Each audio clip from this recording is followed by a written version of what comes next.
ఈరోజు ఉదయం 6 గంటల సమయంలో జగిత్యాల రూరల్ ఎస్ఐ గారు తిప్పన్నపేట విలేజ్ అవుట్స్కట్స్లో వెహికల్ చెకింగ్ చేస్తుంటే సంపంగి రమేష్ అలియాస్ రవి అనే వ్యక్తి అనుమానాస్పదంగా అక్కడికి రాగా అతన్ని ఆపి అతని బండికి సంబంధించిన పత్రాలు చూపించమని కోరగా అతని వద్ద ఎటువంటి డాక్యుమెంట్స్ లేనందున ఎస్ఐ గారికి అతని ప్రవర్తన పట్ల అనుమానం కలిగి పూర్తిగా విచారించగా అతను ఆల్రెడీ గతంలో కొన్ని బైక్ కేసులు చేసి జైలు శిక్షను అనుభవించి జైలు నుండి రిలీజ్ అయినట్లుగా తెలిపినాడు.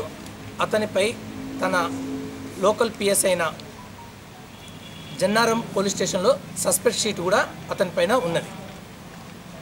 దీని విషయంలో ఎస్ఐ గారు తరవుగా ఎంక్వైరీ చేయగా మొత్తం అతను 10 కేసులలో బైకులు దొంగతనం చేసినట్లుగా ఒప్పుకున్నాడు.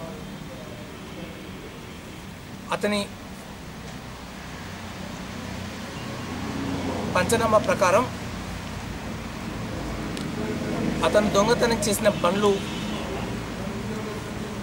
మహేందర్ మరియు గణేష్ అనే అతని 2 పాత మిత్రులకు అమ్మినాడు. సో మేము వారి వద్ద నుండి కూడా బైకులు రికవర్ చేసినాము. మొత్తం 10 కేసులలో 12 బండ్లు రికవర్ చేసినాము. ఈ 12 బండ్లు కూడా ఈ సంపంగి రమేష్ అలియాస్ రవి ఇతని నేటివ్ వచ్చేసేసి మంచిర్యాల జిల్లా జన్నారం మండలం మురిమడుగు విలేజ్ జన్నారం. పంచనామా ప్రకారం మేము మహేందర్ వద్ద 5 బైకులు మరియు గణేష్ వద్ద 7 బైకులు మొత్తం 12 బైకులు స్వాధీనం చేసుకున్నాం.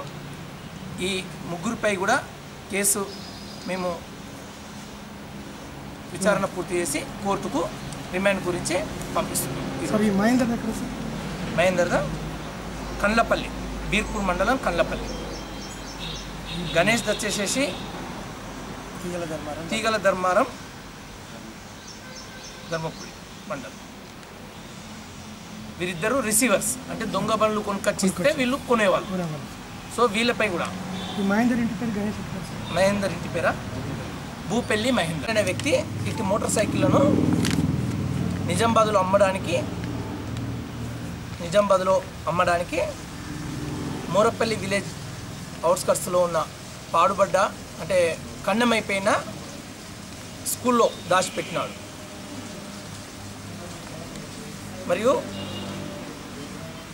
గణేష్ తన 7 మోటార్ సైకిళ్లను కూడా కరీంనగర్లో అమ్మడానికి సిద్ధమై వాటిని టిఆర్ నగర్ అర్బన్ కాలనీ అవుట్స్కట్స్లో ఉన్న ఒక పాడుబడ్డ ఇంటిలో దాచిపెట్టినాడు.